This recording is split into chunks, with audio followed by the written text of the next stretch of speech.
Assalamu alaikum, program Perspectives, and I'm your host, Morai. Viewers, we analyze and evaluate a topic or a subject in depth.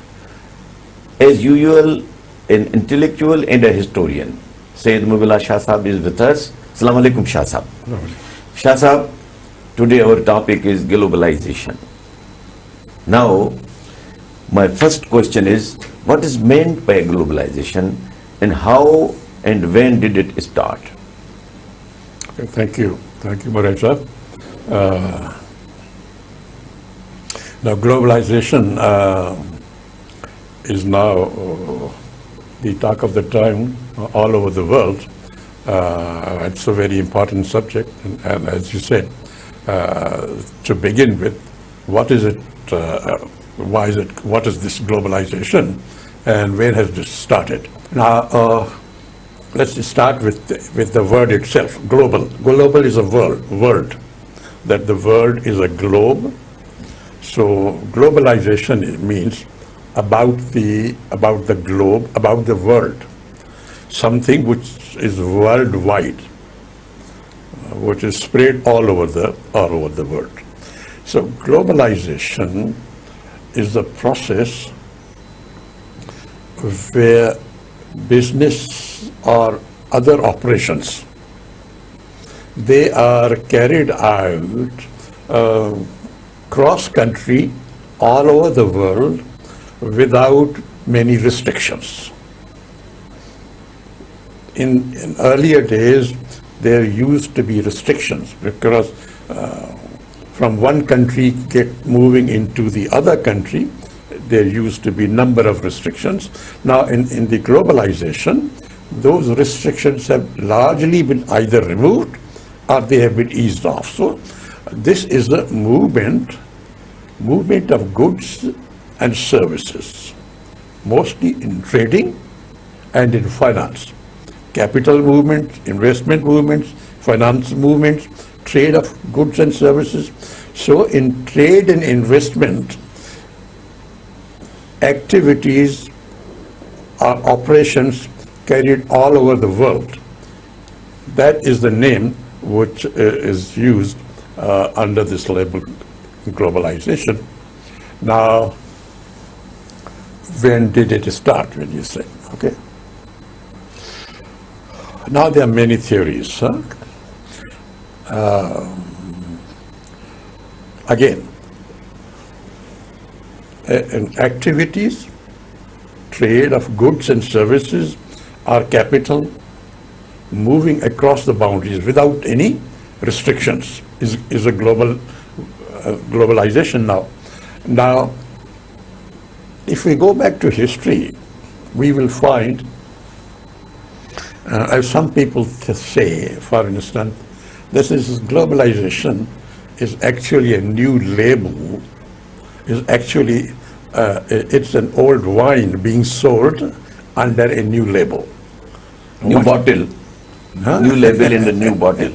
Now, what is this old wine? This is some people, they say, see, the point is moving things across borders without restrictions. If you go back in history, there used to be big empires. There was a Roman Empire. There was an Ottoman Empire, and recently there was a British Empire. So the countries which were part of that empire, people used to move very freely. Goods and services used to move very frequently. Labor used to move frequently from within the countries which were part of the empire. This are happening in Roman Empire also. If the headquarters was in Rome, but you could find all the way to Istanbul, for instance, or on all around the Mediterranean, and from there on to maybe Egypt and to Tunisia. You find the still some signs and buildings from the Roman Empire days. Same thing with the Ottoman Empire. You could move, if you are part of the empire, Egypt was there, Palestine was there, Iraq was in it, and so much was, Greece was in it, Romania. So within the empire, same thing was happening. People were moving across, and goods and services, capital, money, and same was happening when it was the British Empire. So they said there used to be, throughout the history, this process has always taken place. This process of businesses, operations being done cross-country without many barriers. This used to be the case within many empires, and it was got different names. It was not called globalization. Today, some people called it an imperialism, some call it a colonialization, but it used to happen. Today it is called globalization, okay? So, for some people, this is an old activity, it's not a new one. It has happened throughout history. In those days, the movement of goods and services, that was, let's say, within 15 or 20 countries or 30 countries within the empire. Whether it was the Roman Empire, which was, controlling about 10 or 15 or 20 countries, or it was the Ottoman Empire, or it was the British Empire. Within the empire, there were 10, 20, 30 countries. There used to be free movement, but it was not global. There is the difference. It was not worldwide. This globalization is worldwide. This is across Asia, across Europe, across Africa, across Americas. So in that way, those were part global. This one is a fully globalization. Okay. Now, when this new version of globalization, when did this start? We talked that in historical terms, that this is a phenomena, a process which has been going on throughout centuries. Although it may be restricted within 30 or 40 countries, which was part of one empire or another empire. And now it is not restricted to 20, 30 countries. It is now all over the world. Now this phenomena, this happened at the end of the last century. And how did it happen? If we see, after the Second World War, the new world order that emerged after the World War II, that there were two major big power groups. There was the capitalist world, the United States, Europe, and many other countries. And then there was the communist bloc with Soviet Union and Eastern Europe and China and one or two other countries like Cuba, etc. So there was no free movement of goods and people within these two blocks. And at those days, most of the trade used to be largely within the bound of a country itself. I mean, if you talk about, let us say, Pakistan in those days, 60s or 70s, for instance, the goods and things that were produced here in Pakistan, textile, for instance, generally that was meant for the consumption of people here.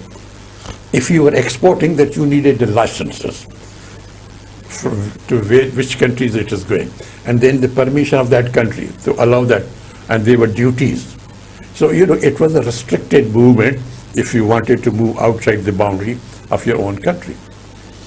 Now, when Soviet Union disintegrated, the communist bloc largely, it disintegrated around 1991.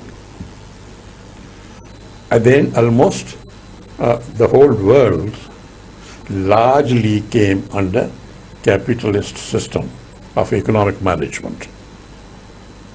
And then the new institutions were established in order to promote this worldwide movement of goods and services. For instance, WTO, World Trade Organization, that came in 1995 after this breakup of Soviet Union, and when there was more or less a new world order where things could move in the same capitalist system in the East Europe also, in Russia also, it became a capitalist system.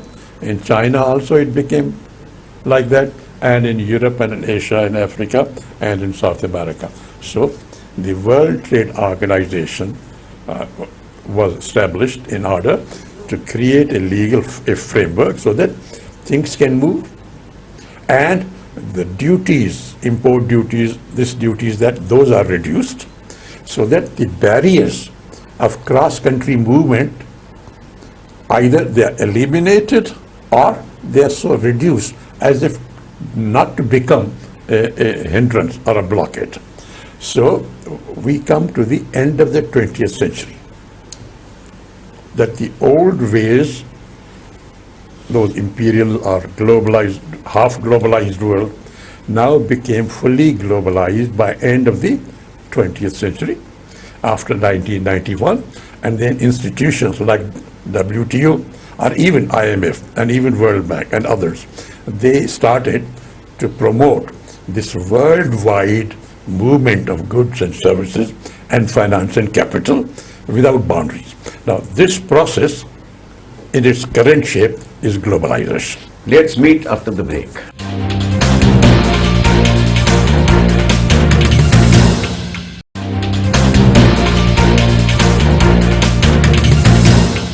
Welcome back.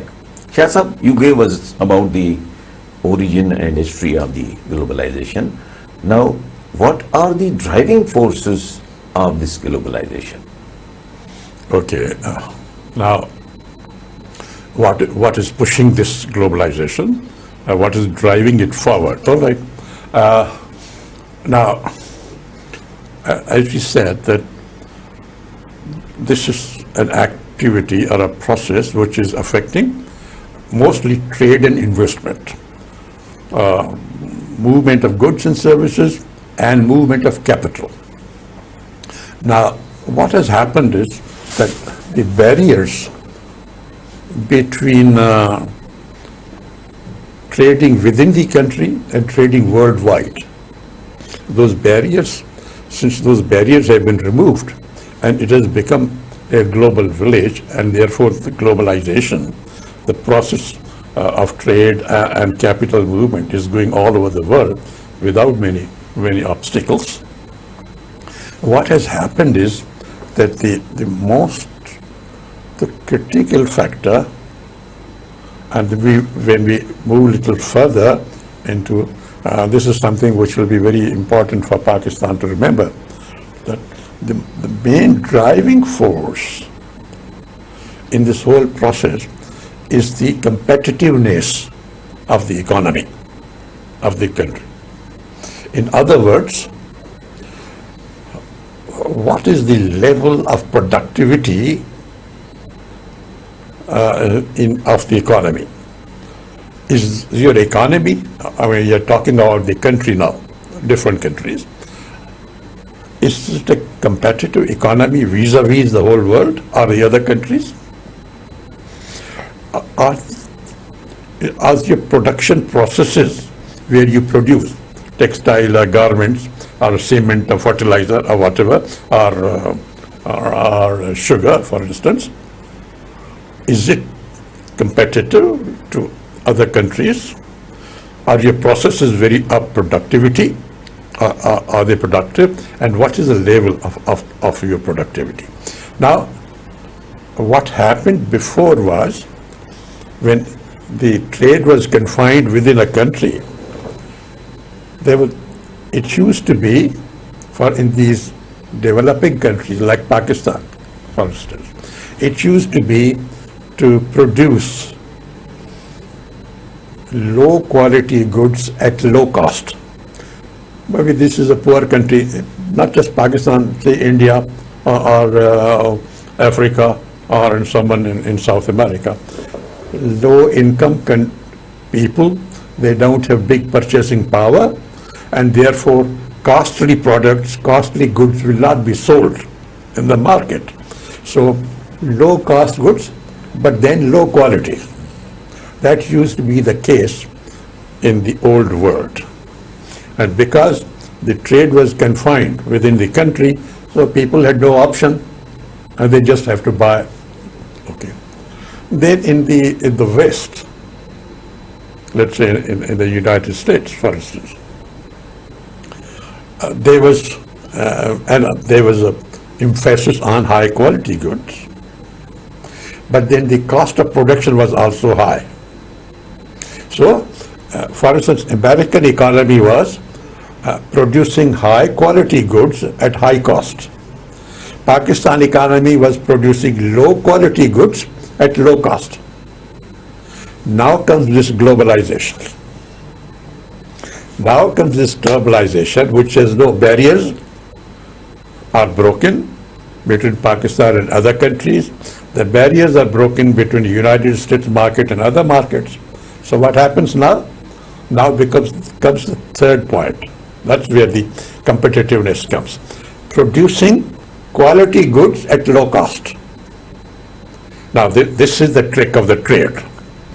So in old days, in poor countries or developing countries, they used to produce low quality goods at low cost.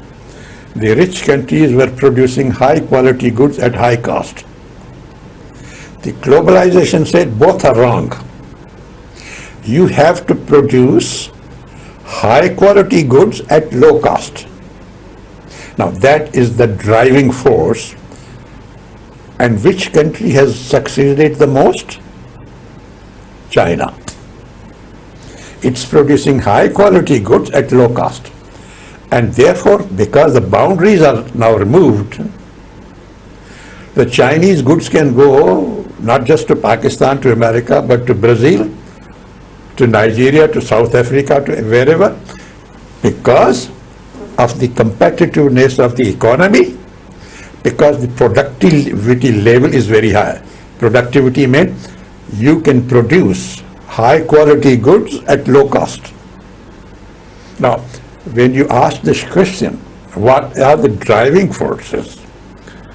We can name 8, 9 others, but the main thing is, if your country or your economy, and this is something for Pakistan policymakers to remember, if your economy can produce high quality goods at low cost, you can sell it to the whole world. You can sell it not just to Pakistan's local market, but you can beat other competitors. And what happens then? Your exports will jump up, right? And if your exports increase and they jump up, what happens then? Which means your economy is expanding, which means your economy is creating more jobs, your economy is creating more businesses, which means that people are rising in income level because the more jobs are coming up, more income is coming up, your exports are rising, and you will not be burdened with the debt as Pakistan is, for instance, burdened with excessive debt. So the trick of the trade is how to become high quality producer at low cost. Now, how does it happen? How does this magic happen that you can produce high quality goods at low cost? So, now there are 2 things which are very essential, for instance. Again, we are trying to simplify instead of so many things, so that keeping the time in view, and also to convey things in as simple a manner as possible. So there are 2 things where you can achieve high quality goods at low cost. One, the quality of your human resources. Are your people educated? Are they skilled?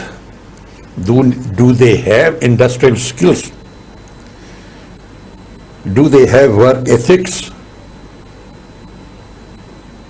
Because that is a very important element of productivity.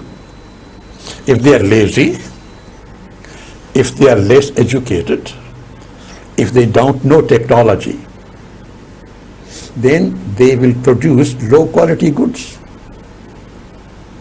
Because high quality is a function of technology also. But if your human resources are very poor, they are illiterate, they are lazy, there is no work ethics, they produce low quality goods. This means good quality human resource produces good quality products. And by good human resources means is good education. It's not good- useless. Not this one, by Certificate education, not certificate purchasing degrees by money Yeah. or by, contact. No, good quality education where you can be competitive. Good quality education and right kind of skills which are needed for your economy. I mean, it's fine to have all kinds of subjects, but here what your economy needs is your labor force should have familiarity with the technology and the skills which they can apply to produce high quality goods. Okay. Now, which means, how do you do this? How do you produce high quality goods? Which means you have to put more money of your budget into producing high quality human resources, which to give them education, high quality education, and to bring technology. Now, what is Pakistan's education budget? 1.7% of the GDP. Less than 2% of GDP is going into education, and there are 25 crore people here. And how about Bangladesh or India? Do you have any knowledge about it? First, How much education budget Oh, is? yes. I give you. For instance, the country, Cuba, it gives 12% of GDP to education. 12. Cuba. 12% to education. And there are some African countries like Namibia and others, they give about 8% to 10% to education. There are our neighbors, Saudi Arabia and Iran, they give about 7% of GDP to education. Pakistan gives 1.7% to education. Where I've read somewhere in Bangladesh it is more than 15%. So, I mean, I don't know about that, but I know that the highest in the world, the country which gives the highest preference to education is Cuba. And if you remember, about a few years back, there was an earthquake in northern areas, including Islamabad and northern areas. The Cuban doctors came from there. I mean, the point is, you produce the quality of human resources by putting money into education. Now, if you are giving only 1.7% in education, whereas other countries give 8%, 10%, even 12% to education, then how can Pakistan produce high quality human resources? And therefore, how can Pakistan's economy produce high quality goods? Cannot produce. And therefore, Pakistan's people, because if your economy is not expanding, it means your people are not getting new opportunities, either jobs or businesses, and therefore they remain stagnant or they remain poor, or a large section of population. Which means what? Globalization can benefit you if you are competitive and you are productive. If you can produce high quality goods, then the world is no end, and we'll talk about it. But if you don't do this, then globalization will punish you so much that you will remain poor and underdeveloped. Let's meet after the break.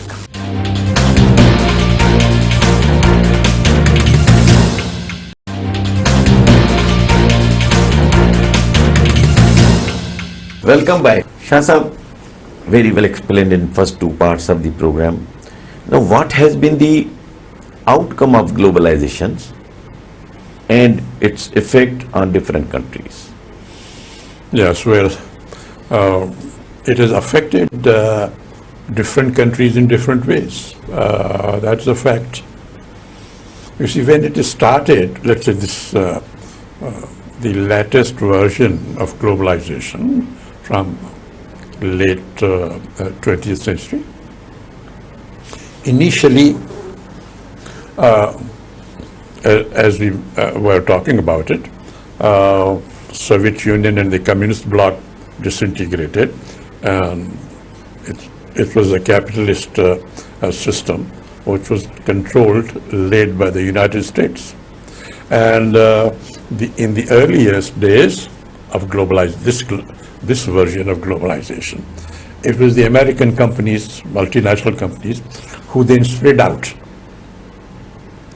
The barriers were broken, so they could now set up operations anywhere, everywhere in the world, without much of difficulties. And the companies that generally, American companies that generally moved out very quickly, were those companies which were related to the food items. So you had McDonald's everywhere, you had KFCs everywhere, you had Subways everywhere, you had Starbucks everywhere. Earlier it was not there, but now that the barriers were broken, so there were other American big companies too. So initially, the lead was taken by the West, especially American companies, in spreading operations all over the world. They became globalized. The boundaries were removed, and therefore they were the first ones to benefit from globalization. But quite in few years, maybe not many more, 20 years or so, Europeans and then the Asians also learned the same trick. What that we are talking about, that the trick lies in improving the quality of your human resources and giving them skills and technology. Do that and you make a success in globalization. So initially, the American had advantage, the Europeans had the advantage. But then this knowledge also was acquired first by the Japanese, and then by Chinese, and then the Indians, and then the Brazilians, and the Malaysians, and Indonesians. And they pumped money into creating high quality human resources and giving them skills, industrial skills and technological understanding and familiarity with it. And therefore, what happened was that initially in the, let's say, 1990s or in the beginning of this 21st century, the globalization was like a one-way traffic. It was the companies from the West who were penetrating the markets in Asia and Africa, Europe and Latin America, and selling their goods and controlling the markets. But then in about 20 years, instead of one-way traffic, it became a two-way traffic now. Now, some of the European companies and some of the Asian countries, especially China and India and Brazil and Malaysia and Indonesia, they started also sending their goods back to Europe and America. So globalization initially was a one-way street. Now it became a two-way street. Whoever was, Western companies were selling, and then especially Chinese and the Indians, they became very successful because they had large number of qualified manpower and the familiarity with the technologies. the governments of those countries, they had spent money into creating the quality of human resources. So now globalization became a two-way street. And therefore, now, as we have seen, the globalization, if you are on the right side of it, then you are rewarded. Being on the right side means if you are competitive. If you are competitive with countries, I'm talking about the countries now. If you have a competitive economy, if your productivity is high, if you produce high quality goods at low cost, then you have the whole world to sell to. That is what China did. Now, when you ask what has been the effect on different countries, the effect on China has been that in the last 20 years or 25 years, because it was successful in globalization, it was able to produce high quality goods at low cost, sell them to everywhere in the world, bring a lot of money into China, raise the income level of their people. And what has happened? In these 25 years, China has lifted 800 million people from poverty to middle class. How has this magic happened? This is the reward of globalization. There's no other way. If China could not sell goods to other markets except the Chinas themselves, before globalization, you were selling it within the domestic market. Then you cannot rise in income so much. But now, instead of selling it to your own people, you can sell it to 200 countries. So if you are successful in globalization, then your rewards are without any limit. But if you are a failure in globalization, then the punishment is also severe.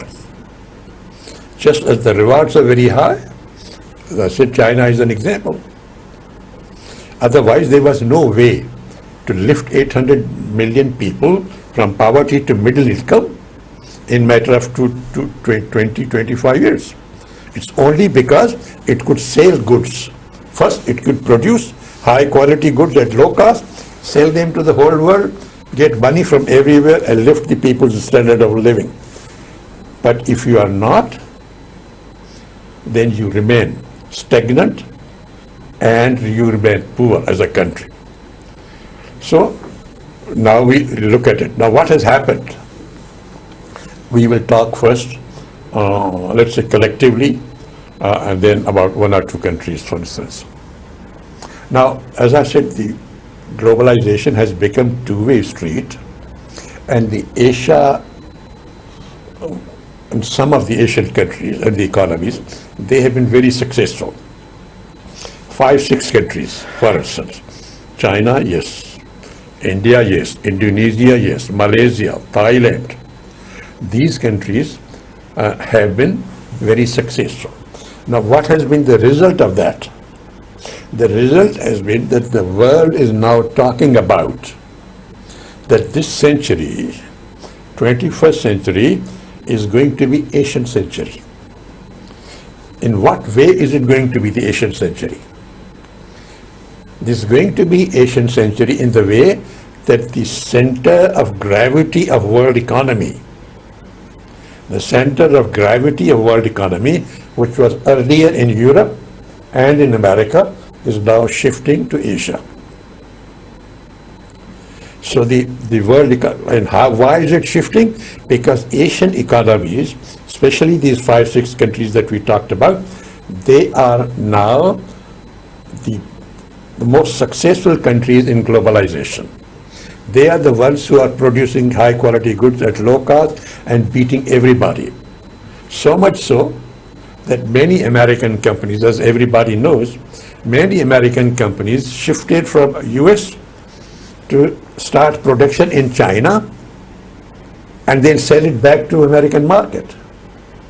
Why? Because in China they could produce high quality goods at low cost and sell it back to America, which they couldn't do if they were producing in America because the cost of production was very high. So rewards of being successful in globalization are very high. The punishments are also very high if you are a failure. Being a failure means if you are not producing high quality human resources, if your people are not familiar with science and technology, then what happens? Then you will be consuming what others are producing. We are buying, for instance, you trade, look at the trade, we buy almost everything from outside. We don't sell much. So what happens is that we borrow money, dollars, in order to purchase goods which we don't produce, but we have to use them and from outside. So the Pakistan's case is that it is a consumer in globalization and not a producer in globalization. And Pakistan's economy and the standard of living of people will not improve until it pushes money into improving quality of human resources, and they will become competitive, and then they will lift the economy.